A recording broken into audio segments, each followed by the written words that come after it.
Good morning, everyone. We will probably start the session while others can join as they come by. So let me share the screen and then we will start off. Hope you all received the day one slides for your reference.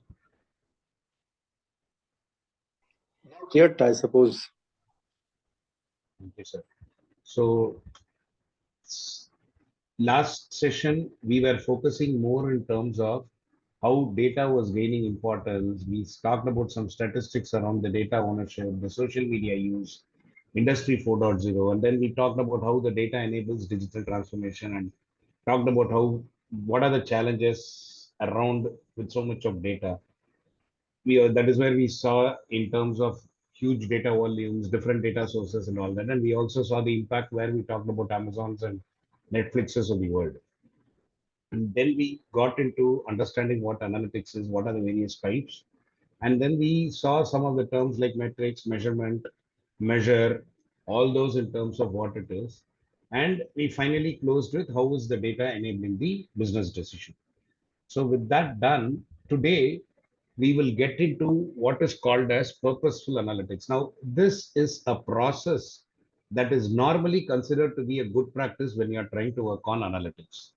While there are a lot of models like Dikova model and all that, which could probably have a lot of things that we could probably look at, the purposeful analytics will give you a good perspective in terms of the focus around the analytics itself and how we can go about. So that's one of the reasons why that is generally picked up as a basis for analytics. So we'll talk about it, and then we will also quickly get into, now that we know what analytics is and we have seen how the data is all about, we will quickly get into data sources. What are the different data sources? We talk about private source, public source. What is all this and what are the care that needs to be taken? And then we will jump into L&D per se, where we will talk about the evolution of analytics. Now, we did talk about the basic evolution of analytics in the last session, but today we will get into the evolution of analytics from an L&D perspective and how this is being achieved. That is what the analytical model is going to talk about. And we will probably see a case study where now, if I have to use all the analytics and then probably present to the leadership why an L&D, dedicated L&D team is required, how do I go about doing it? We will probably see that as an example so that it will give a perspective of what we have learned, how do we put together and all that. That will help us in terms of moving on to the next session per se. So we will be there. So next session, we can start getting into the other specifics in terms of the L&D aspects, the various metrics and all that, and we'll move on. So this is the essence for today. So the first one, as I said, is the purposeful analytics. Now, this is a concept that was devised by a person by name Jonathan Ferrar. Incidentally, he is a HR person who is big time into workforce analytics, future of work, HR strategy, and all that. So he was the brain behind this 8-step model. Now, these 8 steps are divided into 3 distinct sections. One is, why should I take the project? And if I decide to take the project, how should I go about doing it? And finally, what will be the outcome of the project? Now, normally, when somebody, let's probably take a minute. Normally, when somebody tells you there is a problem and then we will have to analyze and all that. Now, let us say, for example, L&D itself, we will probably talk about some L&D problem wherein we are talking about, let's say, for example, how do you ensure people are aligning themselves towards the current trends, or probably we are talking about attended versus nominated, the normal challenge and all that. So when somebody comes up with a problem, how do we normally approach the problem? Let's forget the purposeful analytics. How do we normally approach the problem? When somebody says this is a problem, we have to work on it. How do we go about doing it? Any thoughts, comments on that?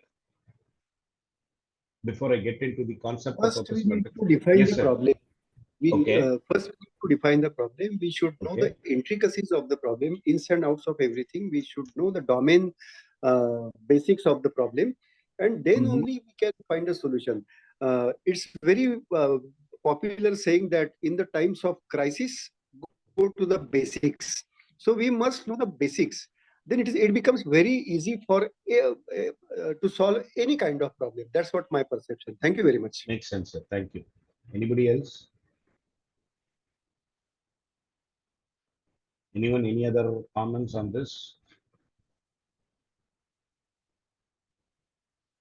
So typically, we will have to know what the problem is. That is where it starts. So how do I know the problem? So this is only putting a method into the madness. So how do I know the problem? That is what we are trying to look for. So the first step in terms of it, why should I take the project is basically, is there really a problem?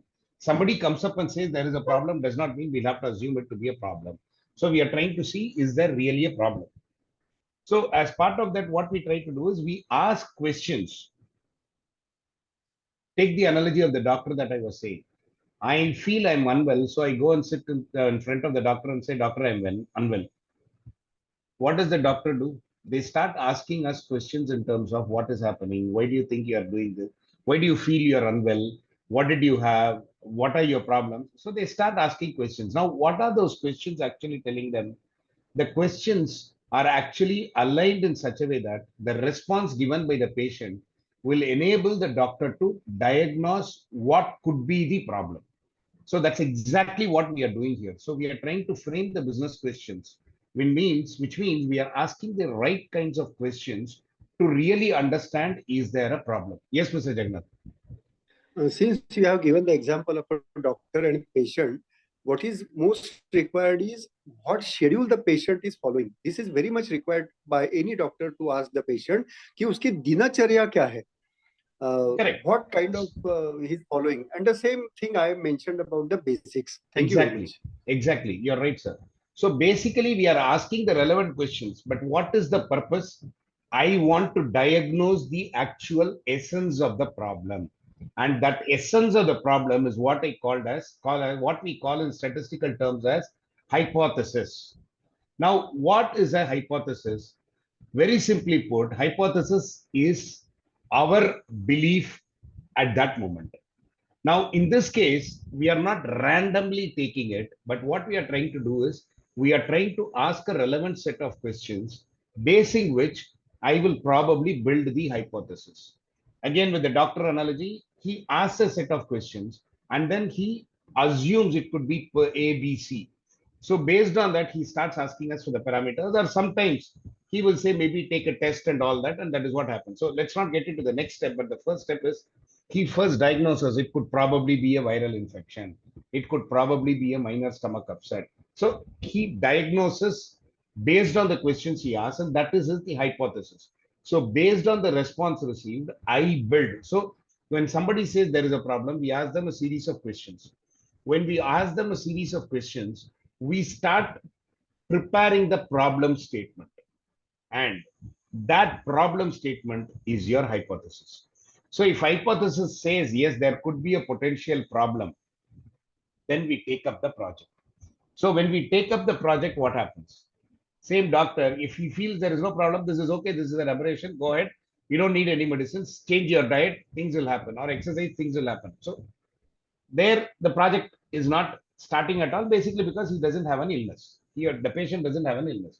But once we decide, yes, there could be a possible illness, we talk about the next steps. What should be done? The doctor diagnoses the patient, so on and so forth. The same way, now we'll have to dice the problem statement. And that is what is the second phase, which is how should the project be carried out? So there are 4 steps here. The first step is I need to gather data. I need to gather data. Now, what do I mean by gathering data? I need to gather data to confirm whether my hypothesis is true or false. So basically, again, a doctor, he feels it could probably be a typhoid. It could probably be a jaundice. So he asks us to take a set of tests. For jaundice, he says take a bilirubin test and all that. So he is trying to build the data to align to the hypothesis. And remember, hypothesis is an assumption or our perception based on what we have seen. In this case, what we have seen is a response to the business questions. So based on the response, I have defined a hypothesis. Now, nominated versus unrelated is a problem statement. Let us say, I will ask a set of questions. I'm picking that as an example because that is what I'm going to explain in a moment. So I'm picking that, and then I will say, I will ask a set of questions based on which I will probably say the hypothesis is we are not giving enough time for people to attend. So there is a shortage of time. So in which case I will gather data relevant to that, which means I'll say, when did we nominate? How did we get the nomination? So on and so forth. So I'll start gathering the data. At this moment, I'm only gathering data. So I just go helter-skelter to get all kinds of data. The next step is where I conduct the analysis, and that is exactly where I slice dice the data that I have received. So I will start building inferences out of the data. Now, what is that inference going to be? It will either prove my hypothesis correct or prove my hypothesis wrong. Doctor asks us to pick a test, conduct a test on this thing. We probably do some tests. Let's say the same bilirubin example. It comes back saying probably the bilirubin level is high. Then he will probably say jaundice. If it is low, he will say it's not jaundice, maybe a viral infection, and try to do that. So basically, I conduct the analysis, and then the fifth step is I will reveal insights. Now, what is the insight that I'm going to be talking about here? Basically, why am I saying my hypothesis is true? I am trying to prove my hypothesis as true or false. That's what comes out as a reveal insights. Now, always when I bring in an inference, I always come out with a recommendation. So I will recommend, and that's exactly what doctor does by writing the prescription. He prescribes. That's why it's prescription. So he prescribes some medicines, right? Then what are we? So basically now we identified whether the project is real or not. Then we got into trying to analyze to build the recommendations. So what do we do after that? Obviously, next is to get the result of the project, which means I will have to start presenting it to the leadership team. In our doctor example, doctor reads out the prescription, tells us this medicine is for this. You need to have 3 times. You need to have one after food in the morning alone, and so on and so forth. So he starts sharing that point. And then what happens for us? In this case, we will have to present it to the leadership team or whoever has started talking about the problem. And our recommendations will have to be implemented. So the doctor gives the medicines, we as patient take the medicine, and the doctor will ask us to come back in the next 3 days or 5 days, depending on the nature of the illness. We go back and the doctor evaluates to say whether the cure has sunk in or do we need to change medicines and take it forward. That's exactly what happens on step 8, where we try to implement the recommendations what we defined in sixth step, approved by the problem statement owner, and we evaluate whether that is resolving the problem or not. Was my assumption appropriate or not? So that's exactly how we try to get into this. So this is not rocket science. If you really look at it, this is only putting a method into the madness. Typically, whatever we do is what comes in, but we try to structure it. When somebody comes up and says a problem, we'll start collecting data, assuming this could be the reason. Now, instead of assuming, we are trying to bring in a little more clarity on the assumption, and that's why we ask the business questions and then define the hypothesis, then gather the data to prove that hypothesis, and then use that data to analyze, build the insight, build the recommendations that we need to work on, and then present it to the problem owner or the problem statement owner, and get their buy-in for us to implement and evaluate to see whether the hypothesis is taken care of or not. So this is purposeful analytics. It just brings a method into the this thing that we are working on, right? Is that making sense? This is the what I will do next is to pick the same example and then go each step and then explain it to you. But before that, conceptually, are you clear with what purposeful analytics is? Any questions, comments before I get into the example? What I'm asking is one Yes, sir. size fits all, or is a straight jacket formula for this while we are mentioning this 8 steps model, or we need to modify according to maybe the nature of our business, the objective of our analysis, or so on. Great question. Or Great question. So this is a framework. So this framework, typically framework is a one size fits all. What we try to do is, depending on the nature of the problem, we get involved into the framework and try to implement. So in this case, remember, this is not solving the problem. This is how do I conduct an analytics? So this only gives me the framework of analysis. So depending on the problem statement, I will ask the questions, I will build the hypothesis, I will gather the data. Now let's take a step back. Why is it one size fits all? If you really look at it, any problem, if somebody comes up with a problem, on what basis do I say, yes, that is a problem, let us look at resolving? I need to find the root cause. Now, for me to find the root cause, what do? I try to assume these are the possible causes and then collect data.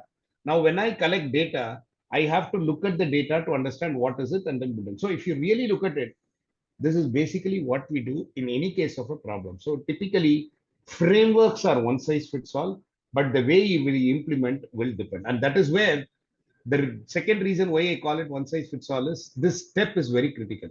Depending on my nature of the business, my problem statement, the business questions will change. And if this business question is accurately done, the rest of the process will evolve automatically.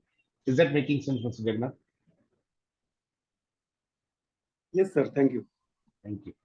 Okay, with that said, we will probably pick the example and then see how we go about doing it. So the problem that we are trying to pick a challenge is nominated versus actual. There is a huge gap. So how will I go about doing it in terms of it? Let's probably see how we go about. So what is the first step for us as part of purposeful analytics? Frame business questions. So what could probably be the questions for the problem statement? There is a huge gap between nominated versus attended. I know this is an age-old problem, which a lot of us would have come through, but I thought it is a lot easier to pick a basic one rather than an advanced one. So what could be the typical kind of questions one could probably ask to understand the actual costs? Any wild guesses? We are just trying to implement. Normally, you will know how to do it, but we are trying to build that method into the madness. So we are trying to ask the right kind of questions first. Why do we feel there is a gap between the nominated versus attended? What could be some of the questions that we could probably ask? Maybe, when did one know about the training at all? Maybe Maybe, yeah. we are not achieving the desired results. Mhm. That could be the trigger to find out this gap. Correct. That could be the trigger. That's your hypothesis. So now we need to ask the right questions to frame that hypothesis for us to connect the data. You get it? You're right. So now I'm going to ask relevant questions to say what could be the reason. So I'm saying, when did you come to know about the training? When did you notify L&D that you're going to attend the training? How did the L&D team arrive at the content? Now, how did somebody know there is a requirement? That is the L&D team. What are the budgets, the trainer identification? Now, if you really look at it, the questions are not directly in a particular sequence, but is covering a lot of things. Now, if you notice, what is it covering? I am assuming somebody does not attend the training after being nominated, maybe because they don't need it, or they did not, they planned to attend it, say 3 months back, but now there was a business exigency, or the content is not aligning to their need, or that was not something that was planned, or it was not budgeted for it to attend, or it could probably be the trainer being wrong. So they know that the trainer will not be able to do it, they have not attended. I'm just picking some wild, random, possible reasons. So now, what is my hypothesis that I'm trying to do is not clear yet, because I cannot say this could be the problem and go. That way, I will be biased. If somebody delays, we can always say, yeah, that guy always comes late. Why? Because I have seen him coming late in all the meetings. He's normally 7 minutes late. At the same time, just because one person comes late, you cannot say everybody will be late in the team. So that's where the right kind of business question comes in and hypothesis matters. So the first step is, I cannot assume they are not attending basically because there is no need, or basically because they don't like the trainer, but I need to cover all aspects. So my business question will be unbiased, trying to pick all possible reasons why someone, despite being asked to attend, does not attend. I don't attend because I don't have time. I don't attend because I didn't know about the training. I don't attend because I had a business exigency.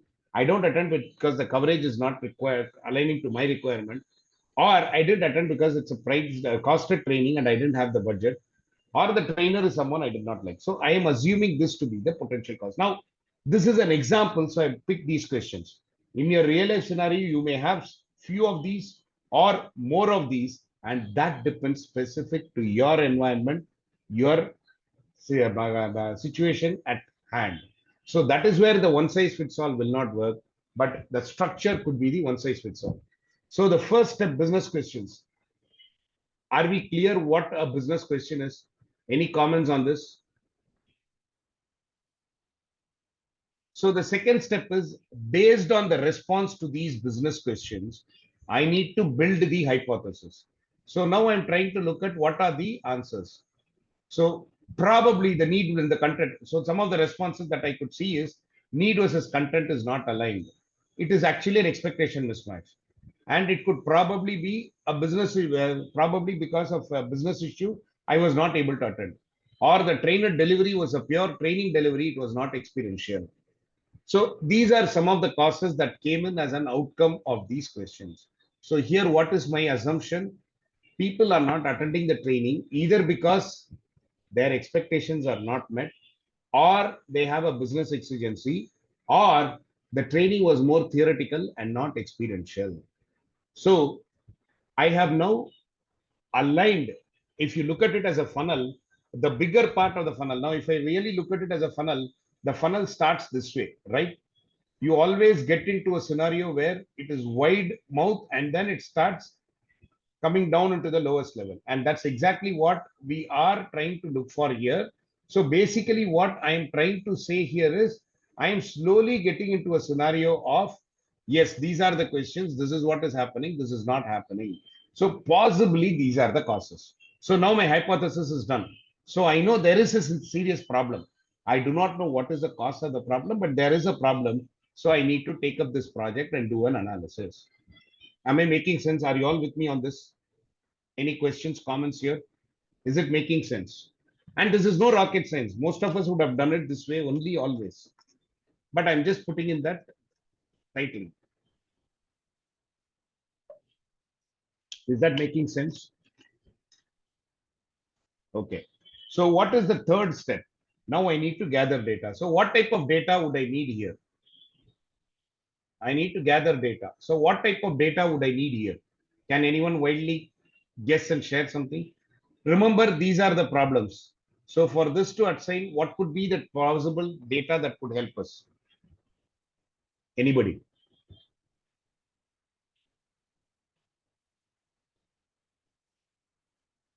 Maybe some past details about the, let's say it's a sales training. So what numbers were achieved in the past?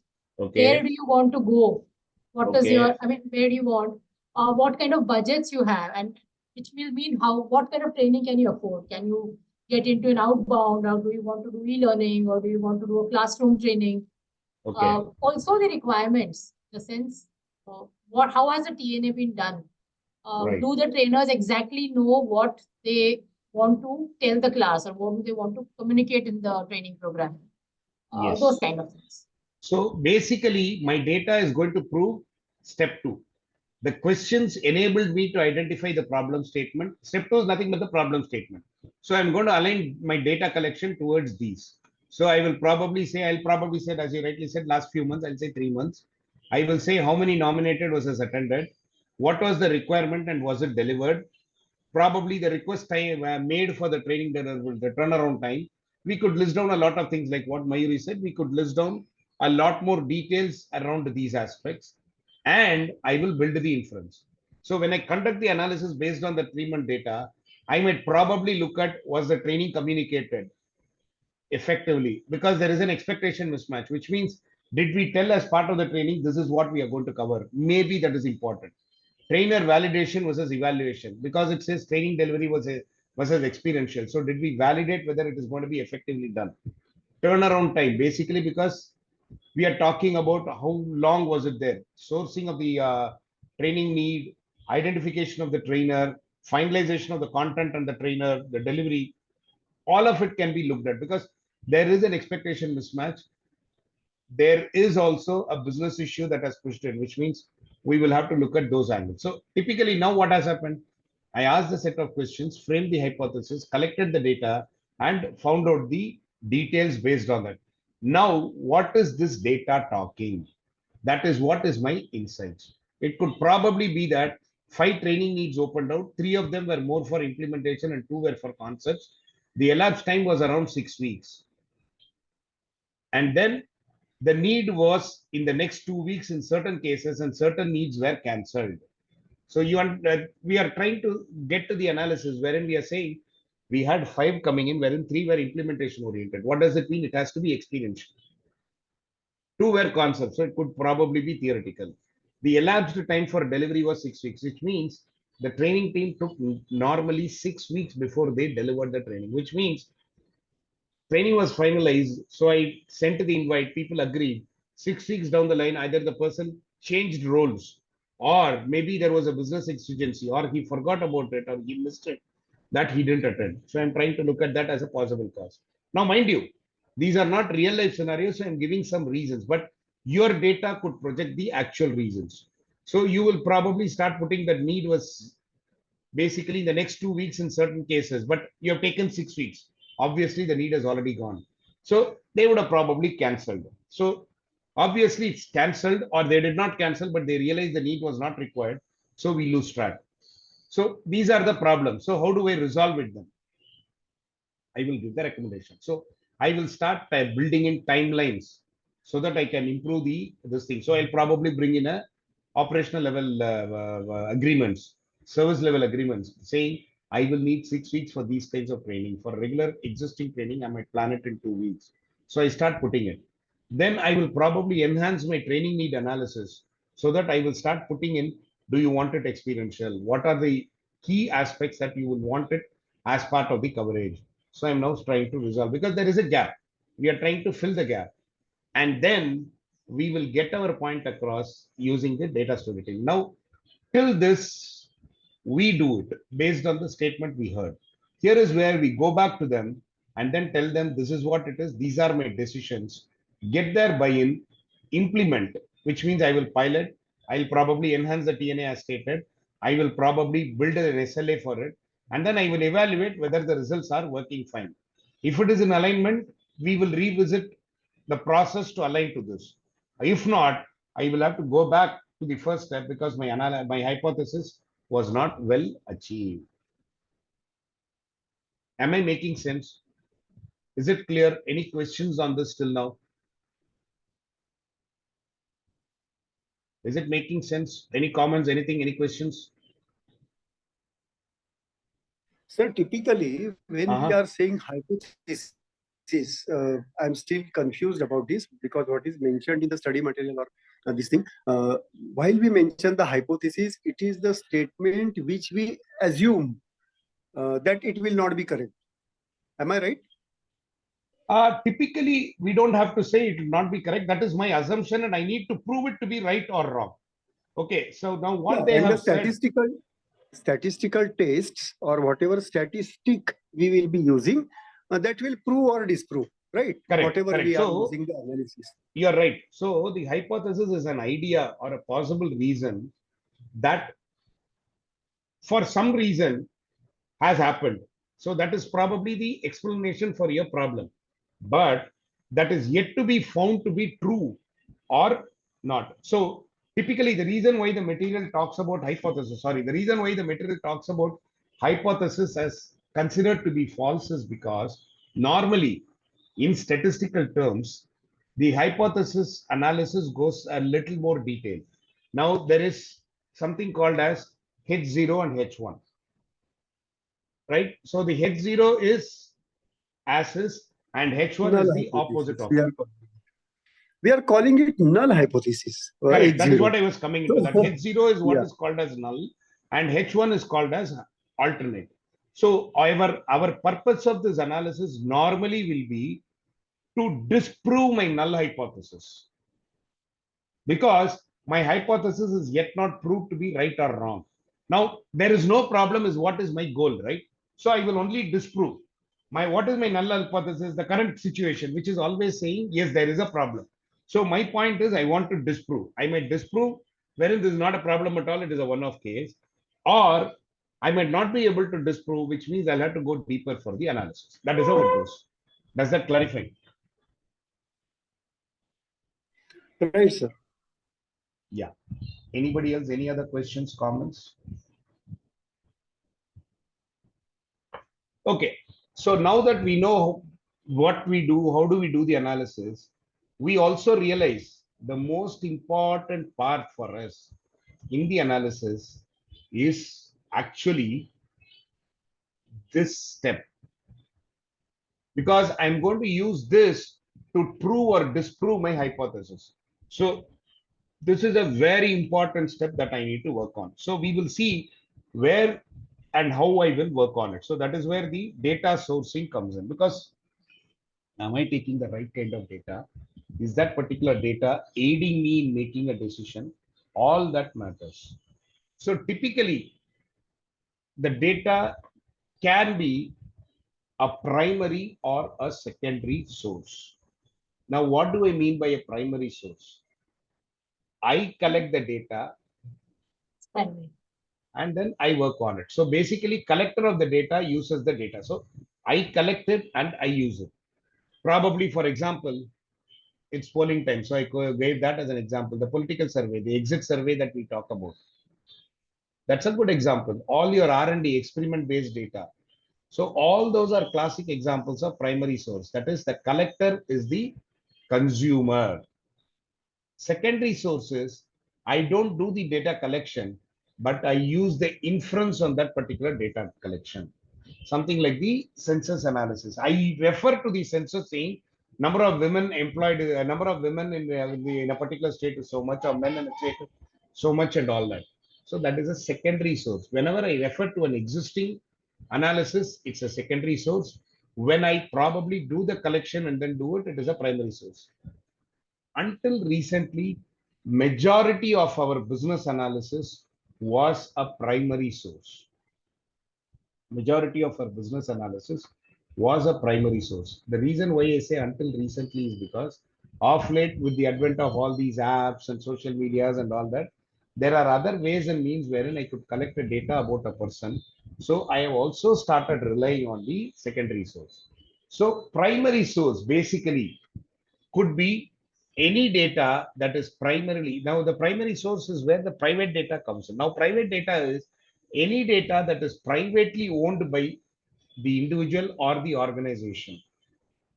This can definitely not probably be a secondary, it could probably be a secondary source, it could probably be a primary source, but the point is it is private within my organization.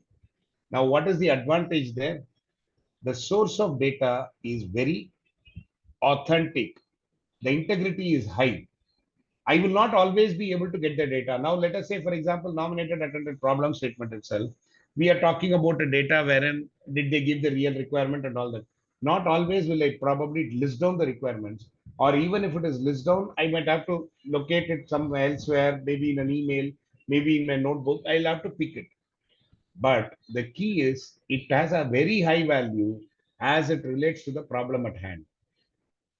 But does the owner share? Now, classic example of this private data is most of our research data.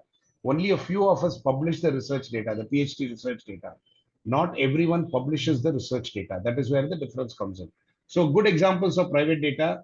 In a banking sector, the loan repayment data is used to assess for the defaulters, but that is purely internal. I can't even take across banks. The closest I will go is for my CRISIL rating. HR, I will use a lot of details for understanding the employee pulse, understanding the attrition percentages, so on and so forth. But this will not vary from, this will vary from one organization to another. Yes, Mr. Jagannath. Looking at the sensitivity of data, like you mentioned about the, say, banks, loany people, or maybe the employees' data, how far this privacy of data and what we are talking about always the fundamental right to privacy can be protected? Thank you. Great question. So privacy of data, there are two parts that comes in terms of the data privacy. Information shared that is within myself, information that I have provided external to me. Now, privacy is more in terms of internal, the data that is external to me. Like, for example, an employee sharing his data for employment to an employer. Now, how much of the data can be shared? What cannot be shared? varies from country to country, varies from scenario to scenario. So that is where a lot of these organizations sign non-disclosure agreement, confidentiality agreement, and all that. Now, the until recently, most of us tried to align to a legal requirement, which is GDPR, that is your European Data Protection, this thing that we were using. But India recently came up with the DPDP, Data Protection Act, that has been approved. Now, what does GDPR or DPDP talk about is, one, any personal information which can be used to identify a sensitive data has to be protected. It's a very simple one-line statement. Now, what do I mean by that? Let us take the employment records. I am an inclusive organization. Let us say I have a few LGBTQ peer community people in my organization and all that. That is a sensitive data. Now, am I allowed to give the name of the person who's attending a training? If it is an external training, maybe yes. Am I allowed to give his contact number? If there is a need to give it is where we give, otherwise we don't. Am I allowed to share the gender? No, because there is a confidential information. So on a case-to-case basis, we'll pick it. That is why most organizations say this is how I use the data when you try to do it. And when I go external, we sign an NDA. Normally, a good practice is we sign an NDA even with a training organization, basically because we discuss a lot of scenarios that is relevant to our organization. If the trainer goes to our competitor, he can always refer. So to avoid that complication, we sign an NDA. So to answer your question, Mr. Jagannath, a lot of it will get covered as part of the NDA. In short, what should I share? What should I not share? Anything which is identifiable and traceable to a sensitive information should not be shared. That's a very high level one liner that could act as a rule of thumb. Is that making sense, sir?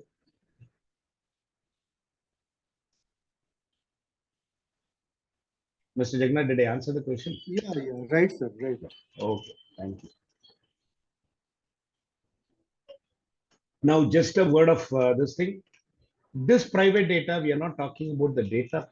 We are talking about at a very high level the data protection, but we are not really getting into the data privacy. But we are talking about how this data is protected and is handled more internally than externally. That is the point we are insisting here. Whereas when I talk about the public data, it is available at large. Any of the public repositories, for example, Kaggle is one source where we have a lot of data.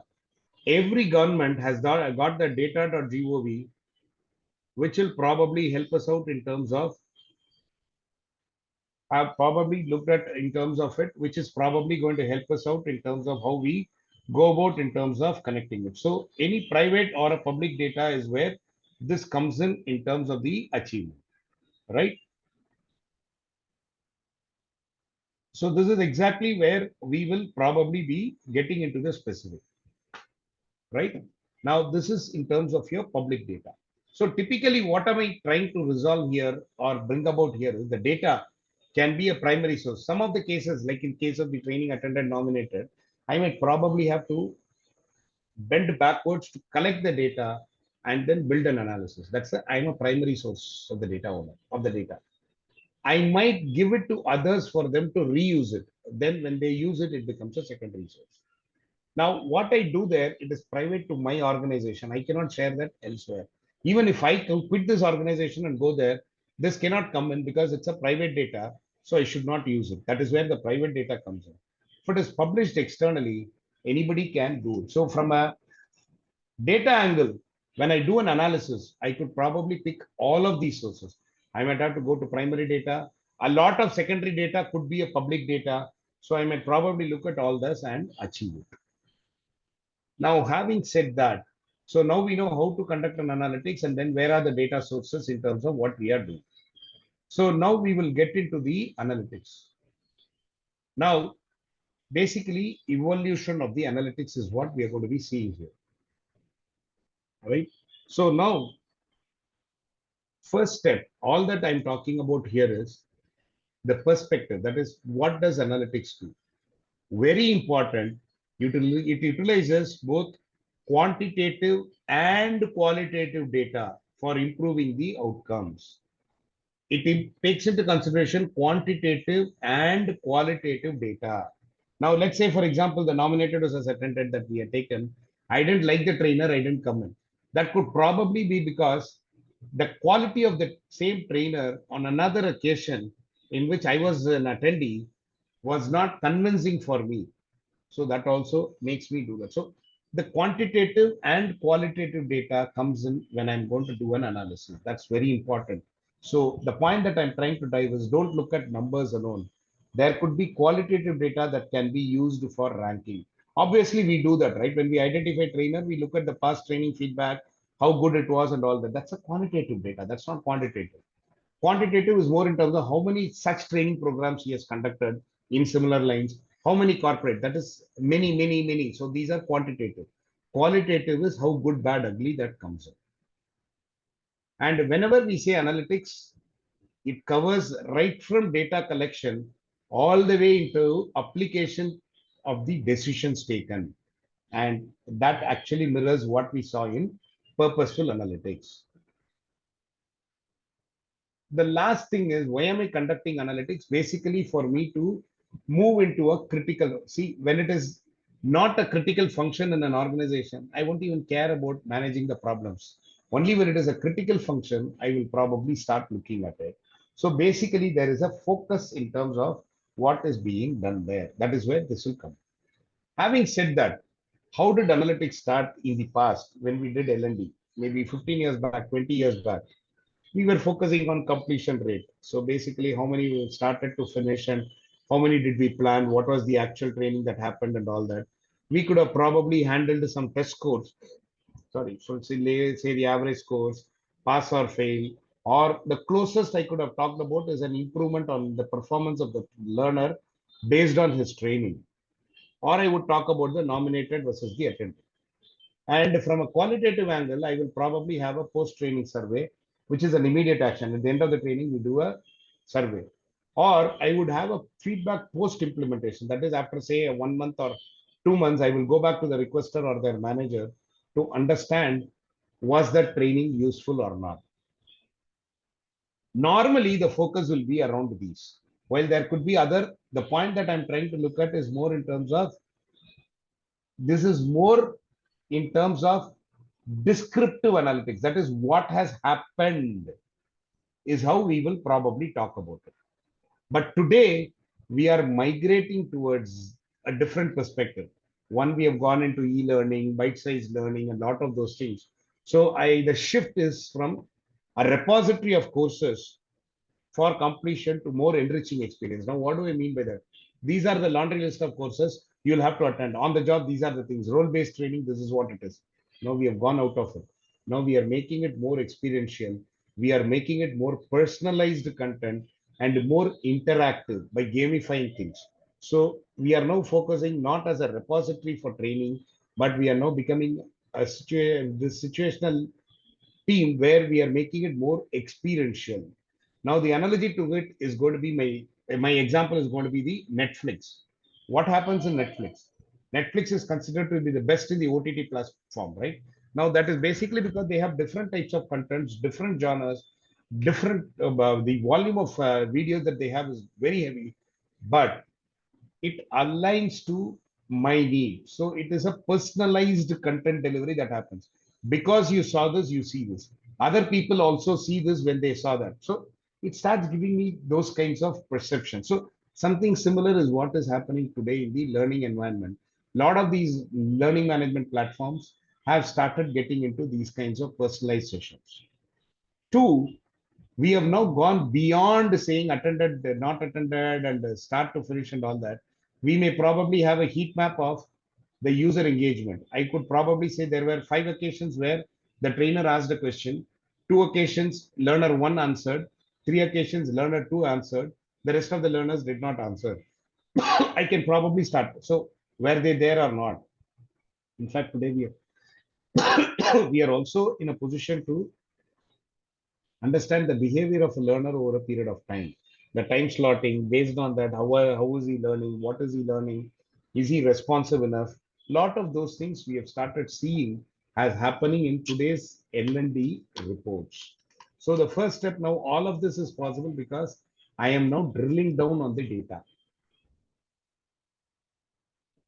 Earlier, I was in the peripheral.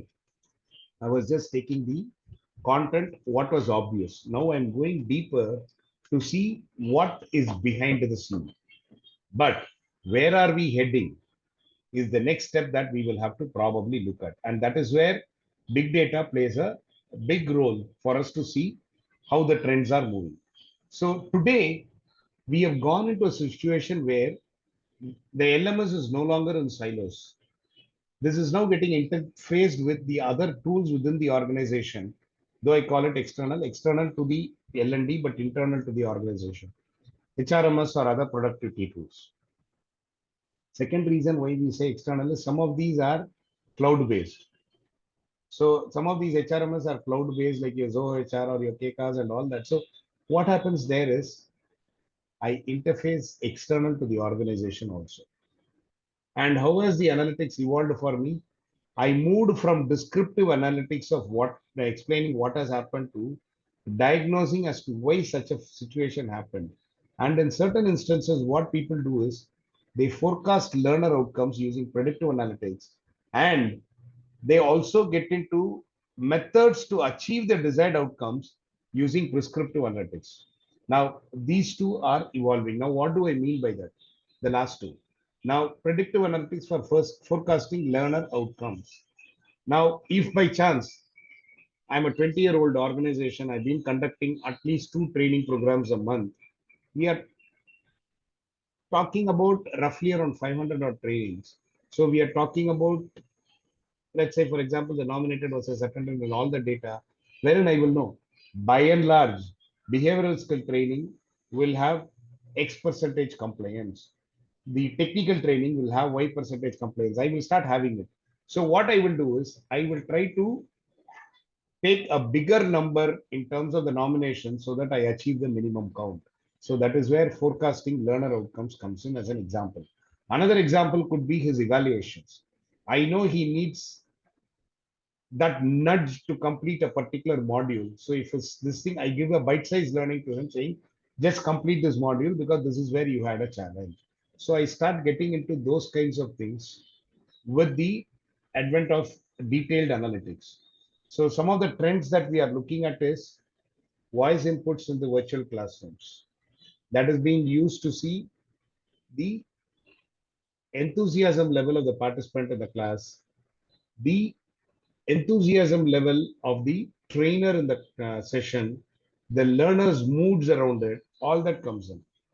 In certain cases, we also do video analytics to understand the learner attentiveness, the seriousness in class and all that.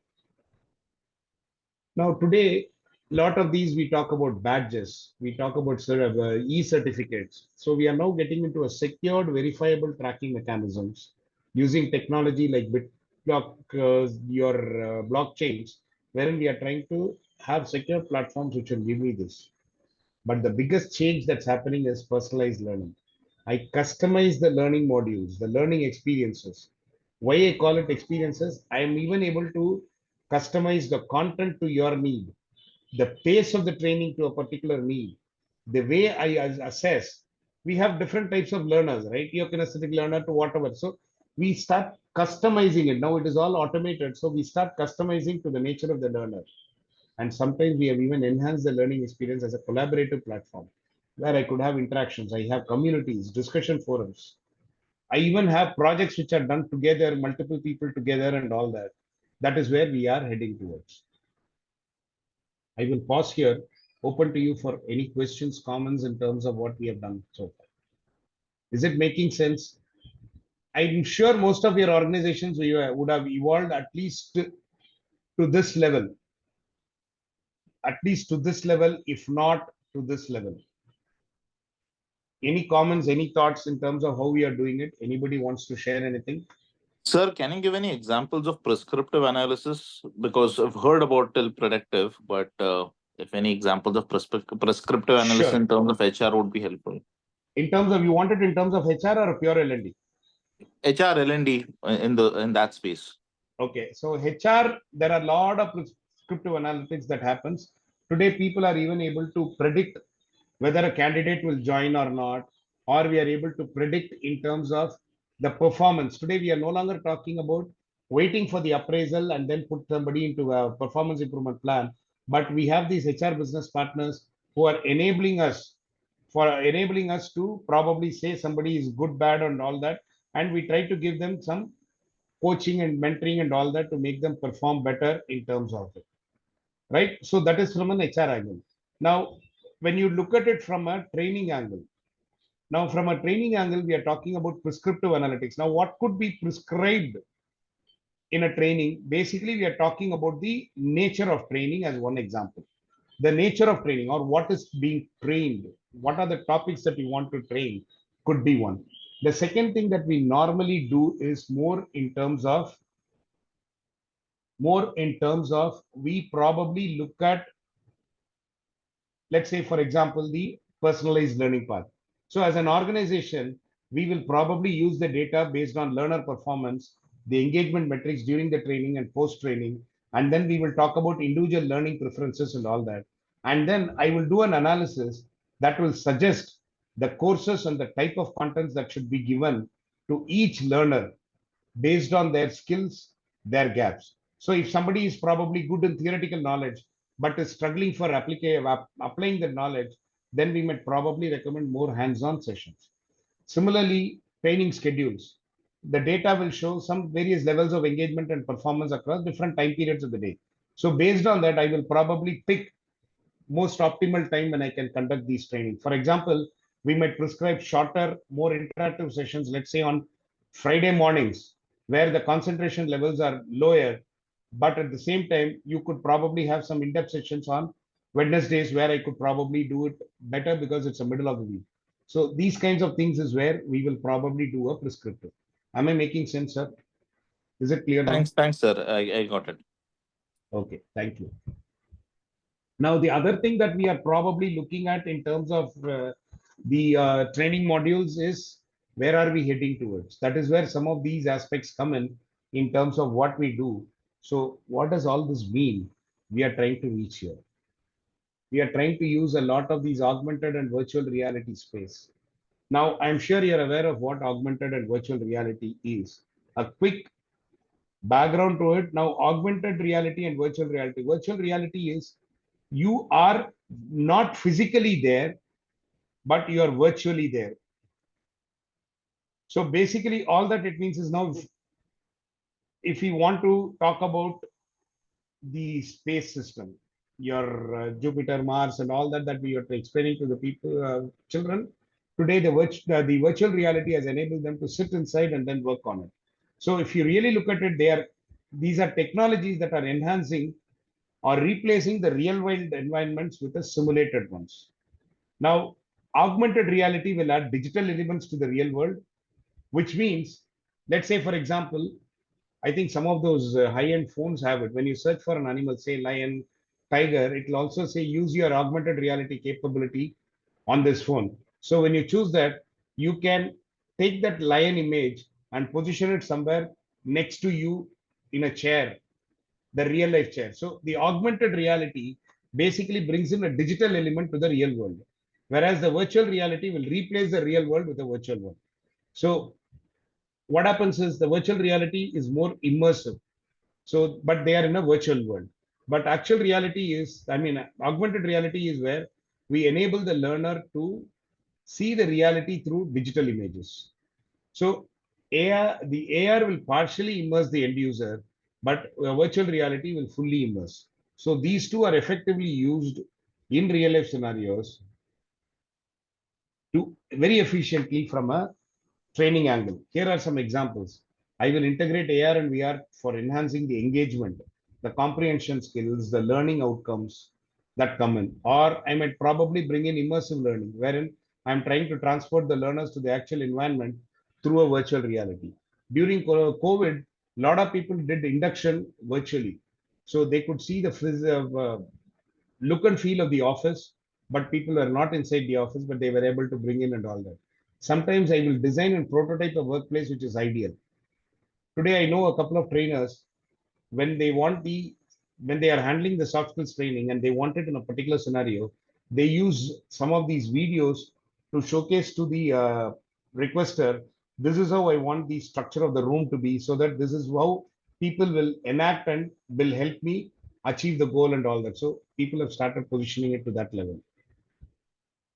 But the biggest reason why people do that is because I'm able to create a real world skill and practice it without the risk that I see in the real world.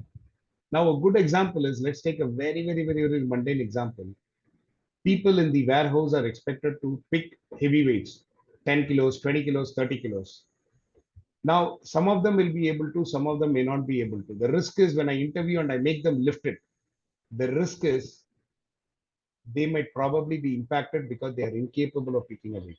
But what I will do is, if I use an AR/VR, I will simulate as if there is a package in front of them and they will lift it. And with the virtual and augmented reality concepts, I can make them feel the weight that they are lifting, but in reality, there is no weight. So that way, the real world risk is minimized, but I see the real world skill. Metaverse and all that coming in, the learning spaces are also becoming collaborative. And more importantly, we are now enabling analytics to provide a lot on the job training aspect. That is, I give mobile apps, I probably give augmented reality based bite-sized learning.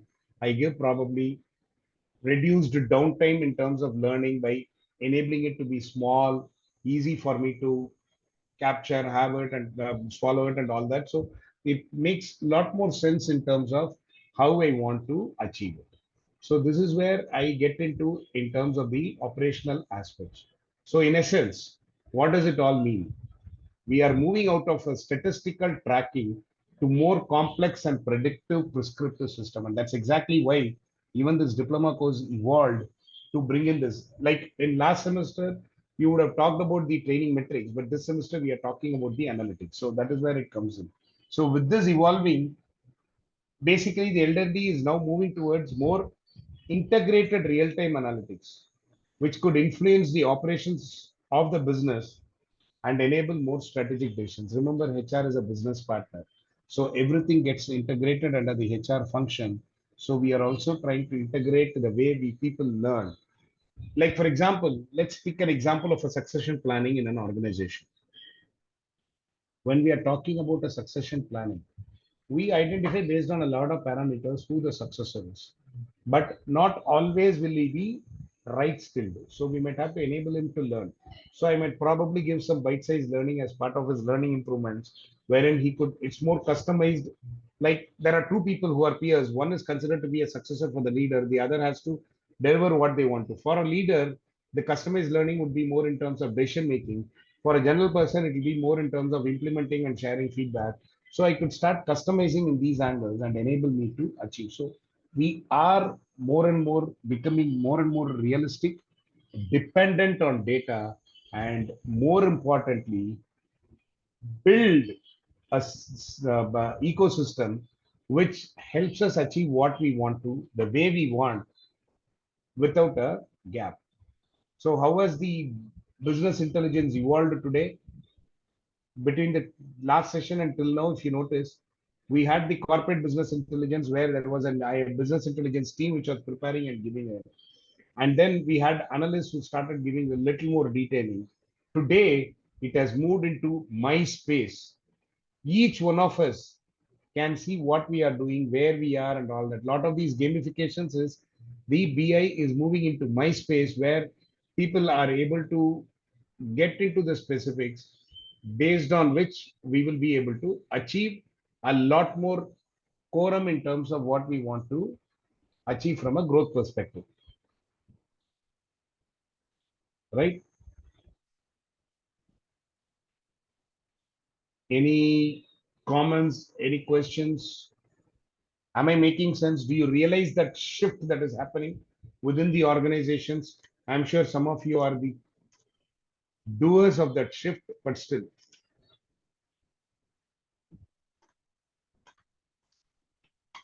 Okay, with that understanding of the evolution, we will probably move on to see how this is being achieved in the L&D environment. So we are trying to look at the analytics models in an L&D environment. So typical L&D analysis is more in terms of why am I doing it? The need. I want to improve efficiency, effectiveness, achieve personalization in learning. Why? Because that will help learners, trainers, and leaders because it impacts them better because it's more aligned to their need. How do I achieve it? Purely based on data, advanced and prescriptive analytics. So what do I do? The first step is data collection. Now here, if you look at it, there are 6 steps that I have put in. The first step is data collection. Now this, if you really look at it, I'm looking at multiple things. Remember, I talked about the engagement of the learner. So when I have a learning management system, I will probably start mapping the login details. I will probably start talking about how many times did a learner log in. It is just not how many times did the learner log in, but I will get into how long was he logged in, what are the modules did he go through, how long did he probably go through any of these modules. So I start defining the user logs. So I start defining the user logs. Now, what am I achieving out of it? I will know how engaged the learner is. How is he able to? One side. The other side, I will also know what are the timings when the user is ready to learn from an LMS. Now, is he doing it always? Now, somebody is in a having a free time. During free time, does he get into L&D because he likes it, or are there any other thing that happens? So those kinds of analysis will start coming in. So I'll collect that kind of a data. Secondly, I will probably consolidate some of the review feedback, the metrics that comes in terms of the learning outcomes. I will consolidate. Remember, now we are going multi-fold. There are a lot of things. So we are talking about an employee 360 kind of a thing on the training. So I am trying to look at those review records. The third angle is I will take the survey responses, the feedback surveys, the polls, and other things. I will take those responses. Now, normally these are done manually, and in certain cases, these are also automated to achieve the consistency and the scalability. Now, what is the data I've collected? I have collected the user behavior on the learning module system. I have collected the review details from the performance management system. I've collected the various pulse surveys to employee surveys related to this person. So I get all the data. Now, the next step is I integrate. How do I integrate? I combine the data from various sources into one unified data and do what is technically called as a data cleansing, where I ensure the data is clean, reliable, and usable. Clean, reliable, and usable. And this is where I also take into consideration the data security norms because I am handling personal data. So I'll have to be careful how much of it can be external, how much of it is internal, and all that. But the essence of this step is consolidate the data that you have received in the previous step, remove unwanted data, ensure available data is accurate so that it is ready for analysis. And then you will get into the analysis where the first step is describing what happened. So basically gives you a snapshot of the past and the current state. Then I will get into inference. So we will implement some of the statistical methods to make an inference about the learner population based on the data that we have. And if I am automating, I might use some automated tools like Python and R and all that other than Excel for me to achieve it. Now, once I have processed the data and analyze, I need to report it. And that is where we have the concept of your data storytelling. That is where we talk about the data storytelling, where we start consolidating whatever we have figured out. We start consolidating whatever we have figured out, basically to achieve the essence in terms of what we have analyzed. So basically, I get into the detailing for me to set the reality in motion in terms of what we are working on. So that is exactly what happens when I'm doing a data storytelling. Now, it's an extension of a business storytelling and all that. Basically, what we are trying to do is we are trying to convince and cover the aspects related to whatever we have achieved. So basically, We tell them how did we go about doing it, what is the essence of it, how did we achieve it, and all that comes in. So basically, that is where we will probably come across this kind of a data storytelling scenario, right? That is where we'll come across this data storytelling scenario. So now that I have done the data, I have analyzed the data, and I have come to a situation where I know what is it and I published it. The next step is in terms of applying the insights. So when I start applying the insights is where I'll have to be very careful, because these are to be tested before I really achieve what I want to. So I start getting into the detailing in terms of how I could probably get into the specifics. How will I go about doing these needs? And then I will probably be able to put together the result out of that inference, which will enable me to get set in terms of the outcome that we are talking about. So basically, I will probably allocate resource, identify. So it could probably be enabling a learning path that I could probably get into. I will probably build in terms of those kinds of things,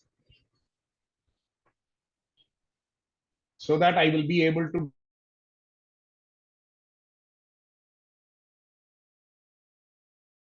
that sorry got muted. That is where I will get into the specifics in terms of what I want to do, and finally I will work on improving this data. So when I'm trying to improve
Sir, we are not able to hear you.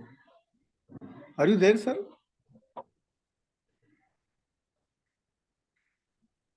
Sir is not there.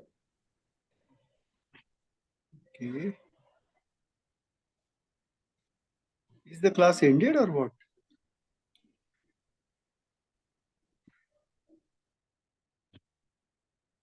It may be disconnected.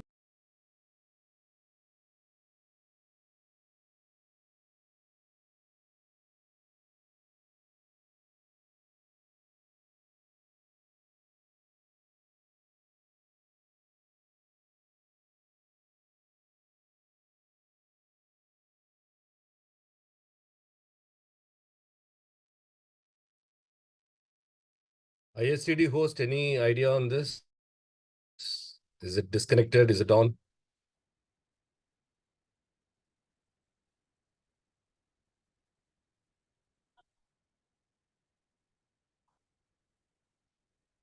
I am back. I had an internet connection down, so I had to make alternate arrangements and come in. Sorry about it. Usha, I need your help in making me the host again.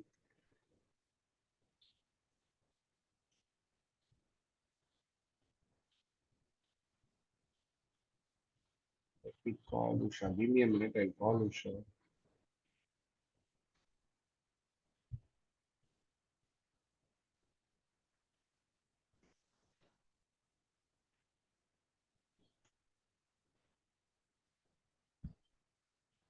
Just a sec.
Just a sec. Sorry about this. Just give me a minute.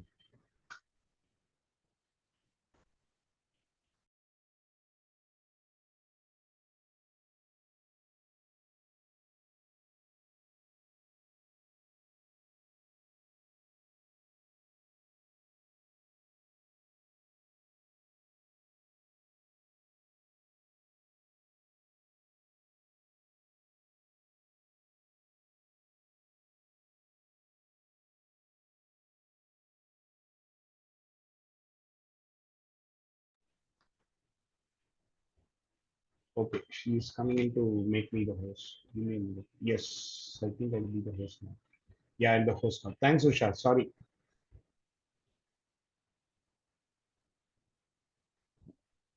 Okay, I think I shared the wrong. Okay, let me share the screen again. Thanks, Usha, for that.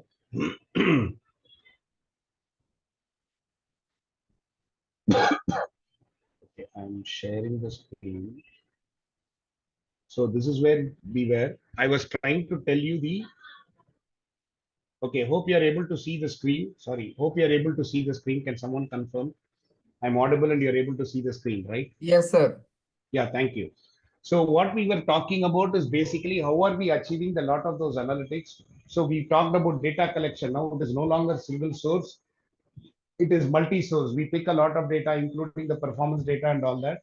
We integrate all of them to make it look like a single source and then do the analysis and report. And that is where the data storytelling comes in handy, wherein I might probably use a heat map, show a heat map in terms of the login attempts and the various pages. I might probably show a trend in terms of the modules, the time spent on each of the course and all that. And then based on that, I will build on the insights, which is going to tell me the essence of what has happened based on the data that I've collected. And I will use it for continuously improving. Now, that's the biggest thing that comes up. Now, what do I mean by continuous improvement? I regularly update all these analysis so that the input cycle changes, the stakeholders are able to refine their strategies and all that. So here, one of the key points is your data storytelling, which is nothing but the last mile of analytics.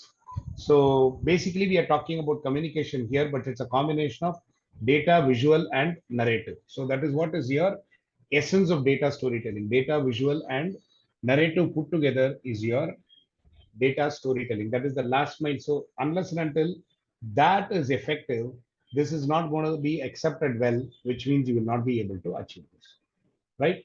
This is how we do it, but it's not easy. There are some challenges.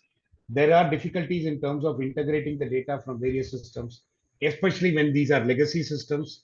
It will make my job very difficult for me to consolidate them. So we look at Excel, manual, semi-automatic, and all that. Try to do that. Sometimes too much of automation will mean the L&D team needs to be trained on doing it. They need to be upskilled, without which we cannot achieve it. And the bigger challenge is basically all stakeholders are on the same page in terms of leveraging the insights. That's the biggest of the challenge, and that is where a lot on this data storytelling will help us achieve. So how do we normally do? We try to have regular training for the L&D teams on analysis. We will update and make an inclusive decision-making process, which means involve all the stakeholders, the learners, the trainers where necessary. And more importantly, use the data effectively, be transparent in terms of the data so that I will probably be able to achieve the needs as appropriate. So that is what we will probably do in terms of our, sorry, the share will come. So that is what we will probably do, probably to achieve the goals. So typically, the challenges are probably on the higher side, but we will be able to manage it and efficiently achieve when we are able to align ourselves to some of these best practices.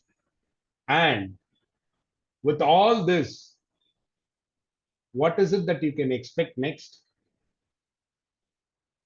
This is where it is. We are getting into AI in personalization. We are automating personal learning paths using machine learning algorithms. Already there are third-party tools which are AI-based learning mechanisms have already come in. There are a lot of these tools which are actually giving you this insight. So we have AI-based learning platforms which will help you achieve the goals. So we are slowly moving towards this as we go by. So we are getting into a scenario where we will probably be able to align based on it. Like you have your Duolingo itself, for example, is an AI learning platform. You have multiple things like Zavi and other tools which are enabling you to get into these kinds of things. Then we also get into predictive model in a more advanced way where I will probably start forecasting the learning needs and the outcomes. But the bigger challenge that I need to manage is the security and privacy, and I will start depending on the technology to achieve that. Last but not the least, we are looking at ROI improvements in L&D so that L&D no longer is a cost center but becomes a profit center by itself. This is being enabled because of the analytical capabilities and the technology aspects. So this is where we are moving towards as an industry. So till now, if you really look at it, what I was trying to cover was more in terms of trying to give you a perspective of how an analytics is done, what are the different data sources, how has analytics evolved over a period of time, especially from an L&D space. So the next step that I'm going to be working on, the next 10 minutes, is going to be more in terms of a case study. We will pick a case study, we will try to run it through in terms of what goes into it if I'm going to do an analytics. So the case in question is, to the leadership team, we need to sell the importance of and the role of L&D. You could decide whether it is totally in-house or a combination of in-house and external sources. But what is important is it is more analytics oriented. So we need to list what is required. So if we are given this problem, how will you approach it? The next few slides talks about what are the key things we need to look at. But before that, how do you think we should approach this? Anybody? When there is this thing in terms of cost cutting and all that, these are functions which will probably get leaner and leaner. So we need to sell to the leadership team. So how do you think we will do it? Any comments, any thoughts? Remember, analytics is going to help you. So if analytics has to help me, how do you think we will do it? Yeah. So the first thing, which is obviously given here in the slide, is that probably need to look at how was L&D run in the past. Maybe that would probably give us an eye, and then what worked and what did not work. I mean, the past data could show that. Probably that, external trainers did not work or internal trainers did not have the right caliber. Hence, business preferred external trainers. Or maybe because of cost crunch, they want to have a lot of e-learning. So that past data first will give an understanding of where we are as an organization in terms of learning and development. And then probably it is important then to meet the business stakeholders to find out as to what they expect. So yes, makes sense. So you have something that was done in the past, then you know what is the expectation. You have to do a gap analysis. Only when you are able to do the gap analysis, will you be then able to go and sell the concept of L&D or the renewed or the revamped L&D to the. Makes sense. Anybody else? Any other thoughts, comments to add on to what has been shared? Anybody wanting to add anything to what Mayuri said? Okay, here are some thoughts. First is the learning assessments itself. I might have to look at it. So what are the things I may have to look at? I might have to look at whether the learning data is revealing the current level of understanding and application. And then are the people's groups who are trained or prioritized in terms of who should be trained? Are there personalized learning provisions? What are the effects of the training? The feel good statistics?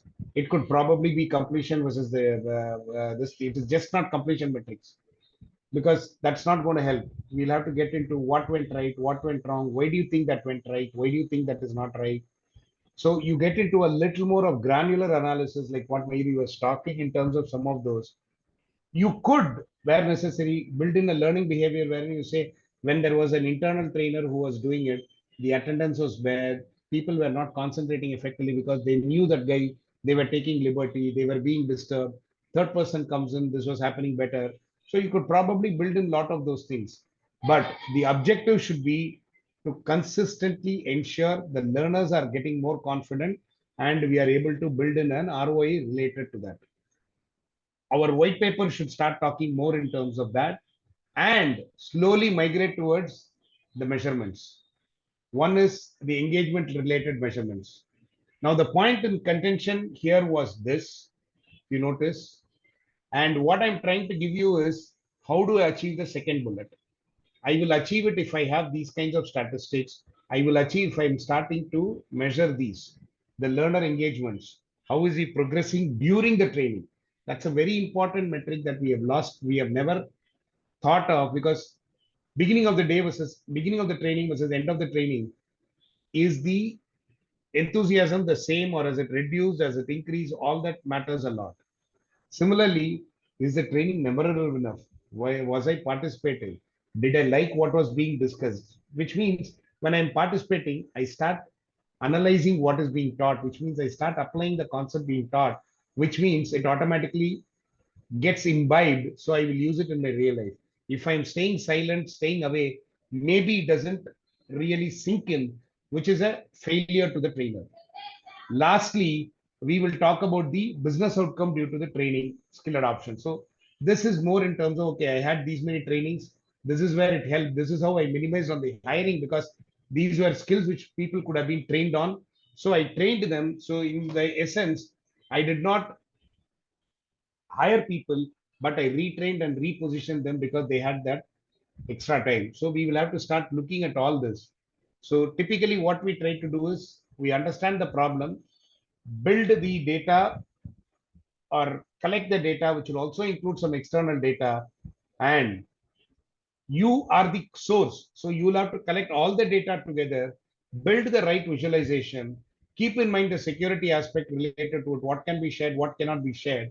But ultimately, to achieve this outcome, for you to achieve this, that is, you will always go through the data, which means you need to ensure you have all this information collected and consolidated and deployed, failing which it is going to be very, very difficult in terms of we positioning ourselves to be a critical organization or critical function within an organization. Is that making sense? A lot of what Mayuri said is available when we start looking at these metrics. You will probably be able to gauge some of these once you get deeper into these metrics. So the essence that we are trying to move towards is we are no longer notion based, assumption based function, but we are a data driven function. Everything that I say is backed by data. So I make informed decisions. So when I make informed decisions, I am moving towards a scenario where I am building in a lot in terms of case studies, training feedbacks, trainer reports, which will enable me to understand the behavior pattern change in the learner, and at the same time enable me to achieve right kind of training budgets which are cost effective but necessary. I no longer will consider a training budget to be a burden, but I will assume the training budget to be a need or a necessity for me to reach where I want to. Is that making sense? Any questions, comments, anything that you want to share? Perspectives, perceptions, whatever you want to. Anything at all? Anybody? So just one question, probably I'm trying Yeah. to be a devil's advocate here, but there is a possibility that a lot of companies don't measure data. They don't have data. Mhm. And now you are in a situation where you have to sell or prove the caliber of learning and development. Mhm. And you are where there's no data available or very, very limited data is available. How does Mhm. then one go about doing it? Do we then take 6 months, try and measure a few parameters, and then basis that make a case, or how does one go about? See, there are Assuming two not ways. much data is available. Yeah. Good question. So there are two ways in which we could approach. One is the typical past analysis, wherein we are talking about the notional aspects. These were the training. This is what. So some of it, though we don't measure data, some of the data will obviously eject out during the process. So I will pick on it. I will harp around that and say this is important. So in majority of such cases, we will be a failure. Basically because we are not able to give a concrete info. So in such a case, we should probably create a white paper to the leadership wherein we will say, give me X months, 6 months, 9 months, 3 months, wherein I will tell you ABC. Maybe I will say, these are the things I'm going to give you, my engagement, experience, and effect. Or I might probably talk about these kinds of things. So I will give you these measures in the next 3 months, 6 months, 9 months down the line, wherein I will give you an inference which will tell you whether training team is L&D is a function of need or not, based on which we can take a call. But the challenge here is both these options need a lot of conviction from the L&D owner and a lot of patience and perseverance to convince the leadership. Because remember, in this case, the leadership has already decided they may have to prune the L&D team because of want of data. We are not able to prove to them pruning is not going to help, but pruning will prove detrimental. So one is harp on what was obvious, which is not going to take you too deep into the problems. So take some time, take a deep breath, take some time, take a step back, do it for the next 3 months, 6 months, go back to them with the data and tell them, you tell me now whether it is required or not. In majority of the cases, we will succeed. Is that making sense, Mayuri? Yes, sir. Definitely yes. Thank you. Anybody else? Any other questions, comments?